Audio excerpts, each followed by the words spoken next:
I'm Mark Unger, producer of Roundtable. Because we find this presentation so special, we really would like for you to see this. Please watch.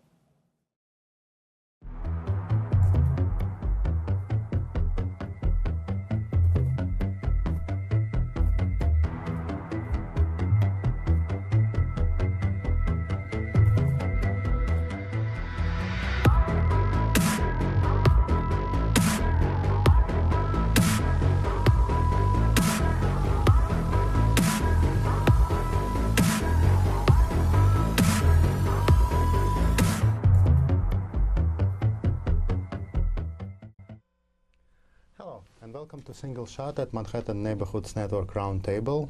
Today we will be talking about photography as a means of self-exploration. And in order to discuss it, we invited a beautiful photographer, Jennifer Maeve, and a model as well, who perfected the art of what we know now as selfies and what was known as self-portrait for a very long time to truly remarkable degree, and who here to share with us what she is doing, why she is doing, and how she came about to those beautiful walks. Hello, Jennifer. Thank you very much for joining us. And I just have to say that self-portrait was a very respectable and very serious part of photography and visual art in general, painting before. And because of the whole selfie phenomena, it was in a way diminished in its value and the way people look at it. But you, in a way, you create those self-portraits. I won't find courage to call them selfies, even though I know you sometimes do yourself. In my opinion, bringing back the value to the whole media, the whole process. Thank you. So what is the main idea behind it? Why selfies? Why the self-portraits? What you artistically trying to achieve is that? Well, originally I was inspired by Cindy Sherman back in college when I studied photography. And what struck me about her work, which always stayed with me for the last more than 20 years, was the balance between the art of composition as well as being able to use herself as part of the aesthetic personally and then just aesthetically in order to tell a story, but not for it to be completely aesthetic. So to get into costumes and then being able to use the background of the life that's happening behind her as the primary way to understand how to compose a photograph. So for me, self-portraiture became, how can I be on this side of the camera and compose the perfect composition, like using all of these classic methods of how we understand how to make, you know, a beautiful shot. So the prime goal is aesthetics. Yes, it's all about the composition, and to then see how I can add myself within it to keep that golden mean ratio. That's actually interesting. Yes. Most of the time when you talk about selfies per se, the ones we see on social networks, it's obviously putting a content around the person, and you're actually doing a complete reverse. You're actually putting yourself in the context of the story on the picture. Yes, yes, because I started doing self-portraits with film, with an old 35-year-old film camera in black and white, and would print them myself, and then when digital SLRs came out, I started using them. So only recently did, you know, with the advent of iPhones, did that then become the next way to compose. Well, film, digital, cell phone, it's all just a tool. It's how you use it and what you use it for. But it's very different. Absolutely. It's really different. So that has been just an exciting way to see how I can be moving through life and finding the right angle that you would never really think to be able to find when you would have such a clunker in your hands. Well, that's a valid argument, even though I like the cameras to be the bigger the better. I agree with you if I'm behind the camera. Well, that's fair enough. Yeah. So, but actually putting yourself in the context already sounds like a philosophical substance, not just aesthetical one. So philosophy behind putting one's personality in the context. What does it mean to you? What's the purpose of doing it? Yes. Well, I'm very inspired by Dr. Richard Schusterman. He is the American pragmatic philosopher who coined the term Soma Aesthetics.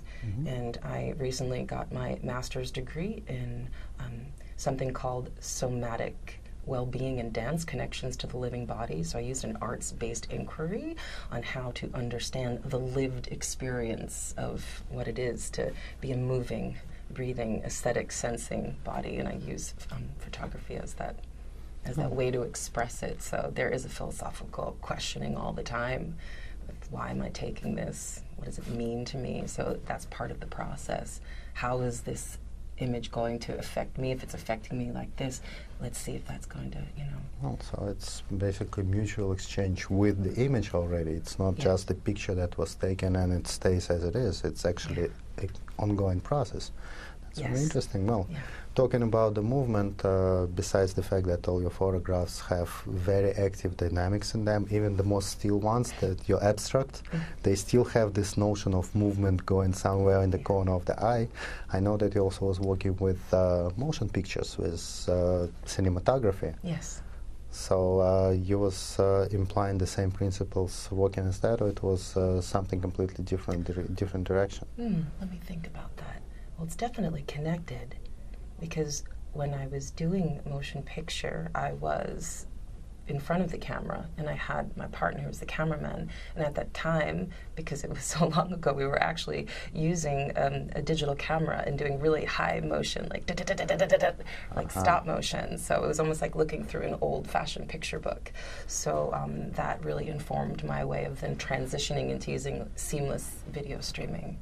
So it's really important to be able to understand how are you going to look within every millisecond of the firing and the shooting of this. It definitely requires a serious understanding of dynamics. Yes. As well as the performance art. I know that you devoted a lot of your time to that as well. Yes. But getting back to photography, how that applies, if in any way, to another big body of your work, the abstract photography. In context to what? In context of interaction with the picture and putting it in the context of the universe in a way. Absolutely. My deep love for abstract photography came from seeing paintings like Mark Rothko, right, or Kandinsky, Jackson Pollock. So I would just spend a lot of time back in the day when I was studying that back in undergraduate, understanding the impact that an abstract photograph would have, an abstract painting would have. So I always wanted to emulate that in my photographs. So I would literally go around back, oh my gosh, it's reminding me now that you brought back that body of work to my memory, that I would go around New York City and I would spend days just photographing the most beautiful, dirt on a corner between a building. Or I'd look up and I would see something they would say, clean that up. I would spend a lot of time, really just breaking it down and then juxtaposing them together and piecing pieces together. So it was part of a process, putting patches of different contexts together to see what works. Oh, it does sound like a patchwork of some sort, definitely. Well, so that's how it started. So in context, what you're saying about the power of composition, you mean with the abstract? Yeah, let's talk about that. Well, the ones that you saw were about how to capture the immensity of the movement in a moment, like the ones with water. I'm fascinated with water. Absolutely. So those were all water, and those were untouched photographs. So how to be able to convey that sort of movement within stillness in those photographs is something that... Since we went in this direction, you mentioned that the photographs was untouched, basically out of the camera kind of a deal, and for a lot of photographers it actually means a lot. Do you believe that that is instrumentally important for photography? Because I'd be honest with you, I'm as a photographer myself from completely different direction. I do not believe that photograph itself have to remain the way it is. I actually believe in heavily modifying it after it was taken and considering it to be only halfway when it came from a camera. Oh, I agree with you. I love playing, with the levels to the point where the photograph becomes, as I showed you, the piece called Phoenix Again, that won the second prize in the digital photographic category of the International Photographic and Digital Art Award. It was an Oxford University affiliated prize in 2010, and that photograph is completely abstracted to the point where there's actually no information in the light and there's no information in the dark. We contrasted it out to 100% and 0% on both sides. So I agree with you. Fascinating. I totally agree with you. Yeah, I think it's free reign. It's like the Wild West of digital art happening right now. Thing is, when we talk about photography being continuing to interact with the viewer, we're always, at least subconsciously, implying that the photograph changes. So what we just described actually talks about photography being even more dynamic, but actually being capable of presenting something that never existed and deriving from that. We'll continue after this short break.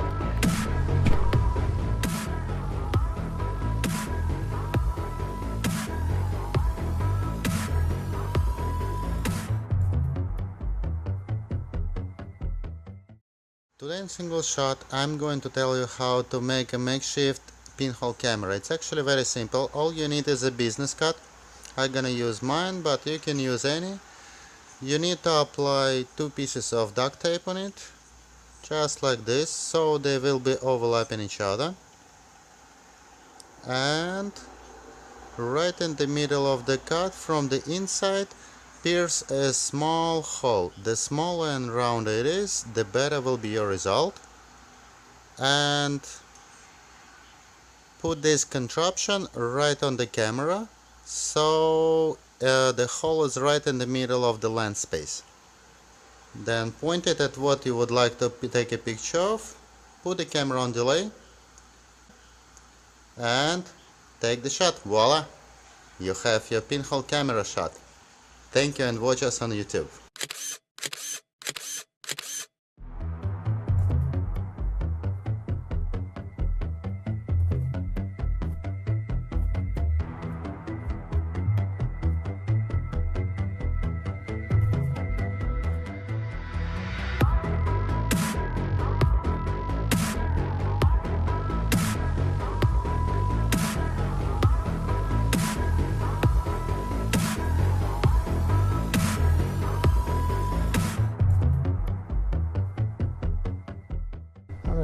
We're back and we was talking about dynamics, and now probably it is time to talk about a little bit different type of dynamics. You was a photographer for quite some time, and then in a way you added to being a photographer, a transition to actually being an art model for a photographer, and that gives us a unique opportunity to actually see how a person who familiar with both points of view see the difference between perception in those and similarities in this. Yes. So, how is it different?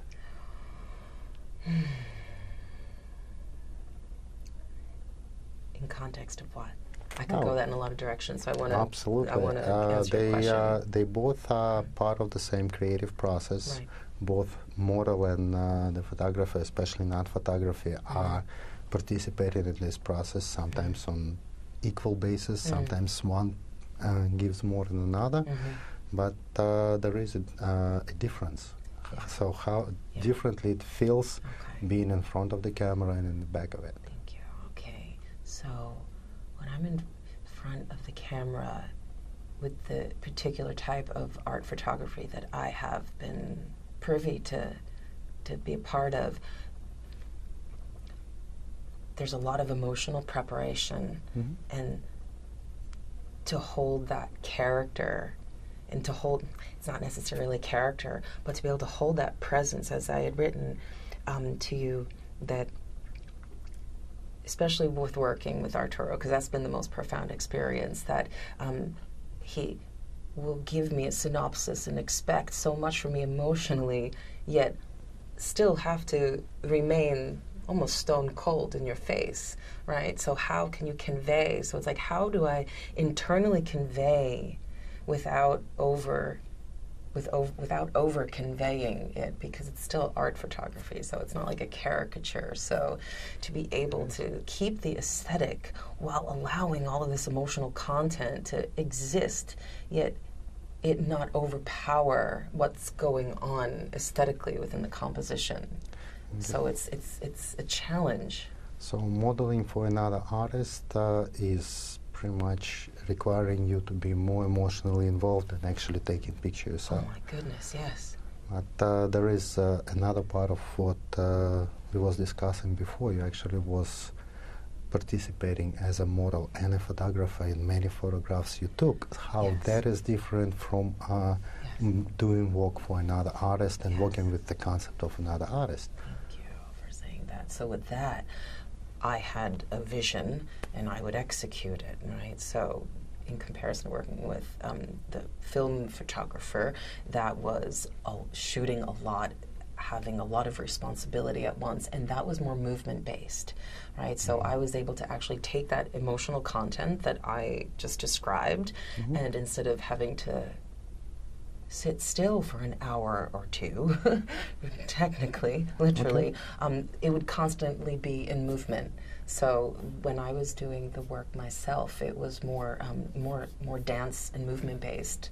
So the emotionality was coming through in a posture, and then that posture would then be, that emotional posturing as an event would then be brought into the composition itself. So there was just a lot of more dynamics at play. So correct me if I understood you wrong. In your self-portraits, when you would be modeling, that would be more like just a frame from a film you're having going on in real life or in your head even. Yeah. While when you would be modeling for somebody else, you would be basically freezing his idea and trying to implement it. Yes.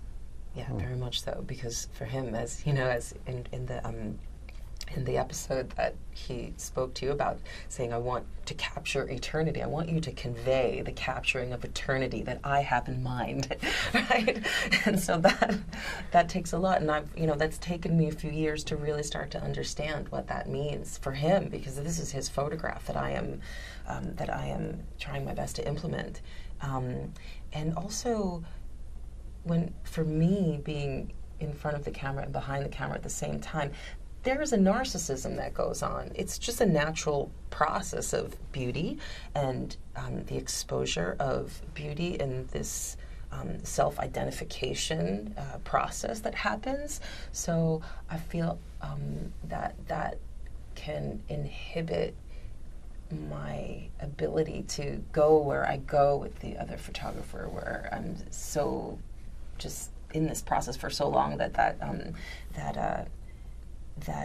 self-reflection process is not as apparent for me. It kind of recedes. Yeah, that's actually very interesting. And you mentioned the issue of satisfaction. And every photographer, I'm pretty sure every viewer of our program knows that there are probably very few human beings on this planet who are happy with their photographs taken by other people, and generally we are more or less happy with photographs we're taking of ourselves, even if it's one of those notorious selfies from a Facebook. Yeah. It's true. Well, as I said, one of the first photographers I ever sat for 13, 14 years ago, and who she was one of the first supermodels from the late 60s, a German model by the name of Carlotta Chalet, and she found me. I was sitting in a tree, and she was somewhere above me in her garden in Greenwich, Connecticut, and she said, "Darling, you have one angle, and it's right there." And I was like, "Really?" And I've been trying to find it ever since. You mean that particular one or alternative? The angle, but so that's been a quest. Yeah, so. No, it indeed is a quest. Yeah. So, do you believe you found it? I found more than one. So you exceeded the I expectations. did. Well, that's definitely a beautiful advice. Well, I'm pretty sure we all have our angle, and funny enough, other people see this angle quite different than what we see. Totally. Was you surprised when you first participated in a professional photo shoot and you seen the results and they probably wasn't in any way what you would imagine and this person seen you completely differently from the way you see yourself? Absolutely. Yeah. And sometimes I'm pleased with it, and other times I can be very critical, so I'm not the easiest model to work with at all. I'm sure that's pretty natural. And so was it in any way educational? Did you find out something about yourself from this unique way of having somebody else's perspective on the way you are? Because it's not only about appearance in the end of the day. I know, and that's really hard, right? That's the really hard part. Yeah. What did I learn? Well, it depends on what we're looking for. We're looking for the feeling of a photograph. I've learned to be able to let go and be okay with it, because there are some pieces that have that some important collectors have collected of Arturo's work that I wasn't as pleased with those pieces, but they just loved the piece because of the feeling that it conveyed. So I've been able to get over that. Well, that's another thing that is familiar to every professional photographer. Sometimes the works you find at best mediocre becoming popular all of a sudden, and at the other moment the works that you consider to be your pinnacle of creation just passing by without notice. And again, since we mentioned Arturo, he mentioned this quite a few times to me before. Yeah, it's actually quite a normal situation, and that's another part of learning through being an artist. You actually learning to understand how other people perceive the universe, and that you're actually not the only one who have an opinion. For a lot of artists, it's actually very hard to achieve. We're reaching the end of our program, but we still have another small piece of time after the short break, so I will ask you a question after that.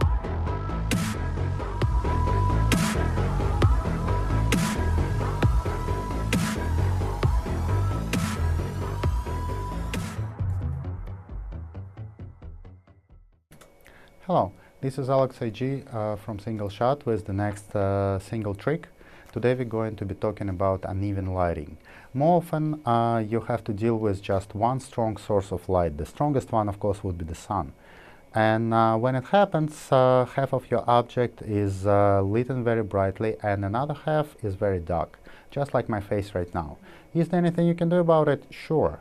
You can have professional lighting equipment, you can have professional light bouncing screens, and many other things. But the simplest and easiest thing you can use, especially if you're doing it in a casual environment, is a regular piece of paper. Put it right against the direction of light, and you will get the source of light balanced and your light being just right.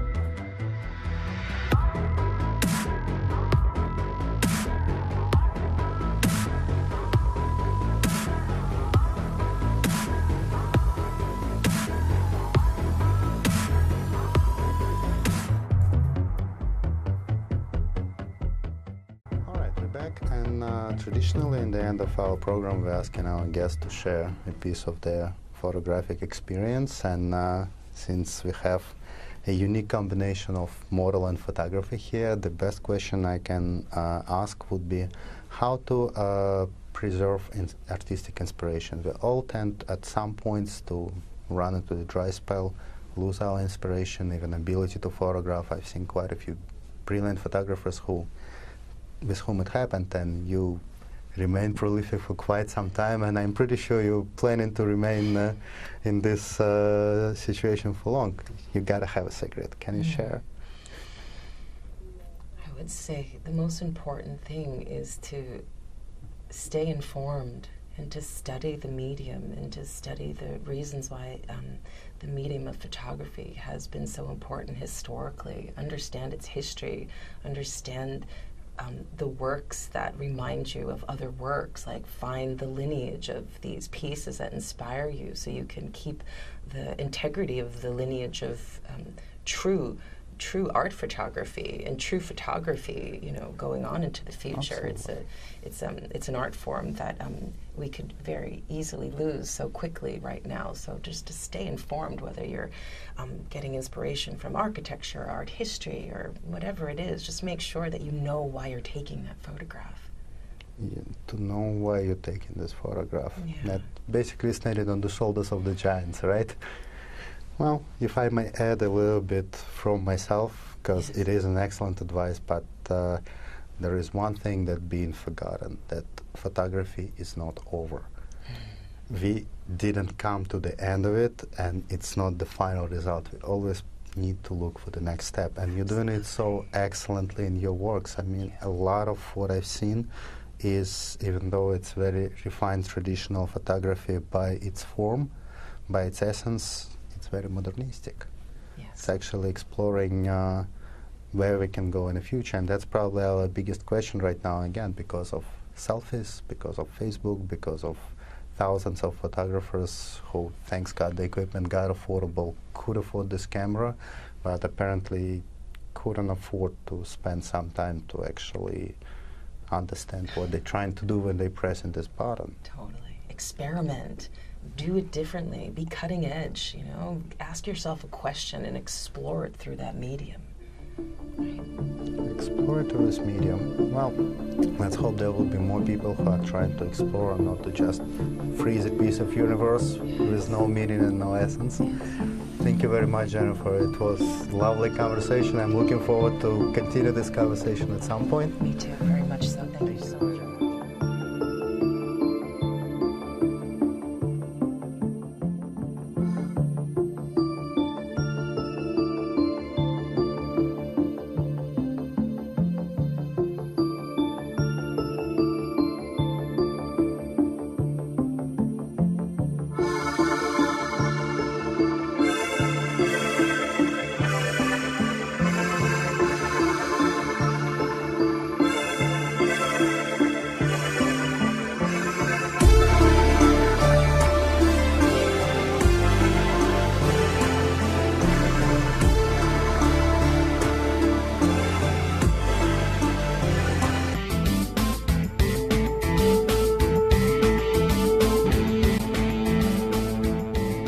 I hope you found that worth watching as much as I did. I'm Mark Unger for Roundtable. Thanks for watching.